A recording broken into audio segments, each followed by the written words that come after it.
পৃথিবীর চেয়ে বড় নতুন একটি গ্রহের সন্ধান পেয়েছেন বিজ্ঞানীরা। গবেষকদের ধারণা, গ্রহটিতে পানি থাকার সম্ভাবনাও রয়েছে। সৌরজগতের বাইরে থাকা বিশাল গ্রহটিকে সুপার আর্থ বা বরফ পানির বিশ্ব হিসেবে অনুমান করা হচ্ছে। বিস্তারিত সৈয়দ নওশাদের ডেস্ক রিপোর্টে। মহাকাশ নিয়ে মানুষের জানার আগ্রহের শেষ নেই, আর তাই তো আরেকটি পৃথিবীর খোঁজ পেতে দীর্ঘদিন ধরে অনুসন্ধান চালিয়ে যাচ্ছেন বিজ্ঞানীরা। সম্প্রতি আমাদের পৃথিবীর মতোই বিশাল এক গ্রহের সন্ধান পাওয়া গেছে। গবেষকরা বলছেন, গ্রহটিতে পানি থাকার সম্ভাবনাও রয়েছে। সম্প্রতি এমনটাই জানিয়েছে ভারতীয় সংবাদ মাধ্যম এনডিটিভি। পৃথিবী থেকে প্রায় ১৫৪ আলোকবর্ষ দূরে অবস্থিত নতুন গ্রহটির নাম রাখা হয়েছে TOI 1846b। প্রাথমিকভাবে গ্রহটির বয়স ৭২০ কোটি বছর বলে অনুমান করা হচ্ছে।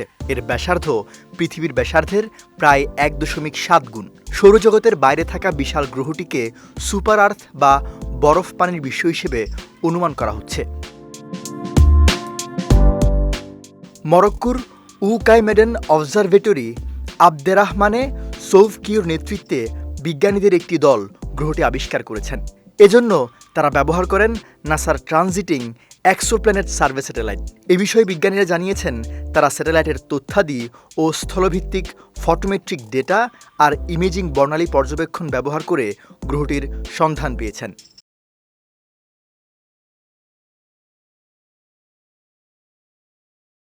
প্রতি ৯.৯৩ দিনে গ্রহটি তার নক্ষত্রকে প্রদক্ষিণ করছে। গ্রহটির তাপমাত্রা ৫৬৮ কেলভিন বলে অনুমান করা হচ্ছে। এই বছর এ নিয়ে দুটি সুপার আর্থের খোঁজ মিলল। আমাদের সৌরজগতের বাইরে অবস্থিত অপর সুপার আর্থ গ্রহটির নাম HD 20794d। গ্রহটির ভর পৃথিবীর চেয়ে প্রায় ৬ গুণ বেশি। সৈয়দ নওশাদ, বিজয় টিভি নিউজ ডেস্ক।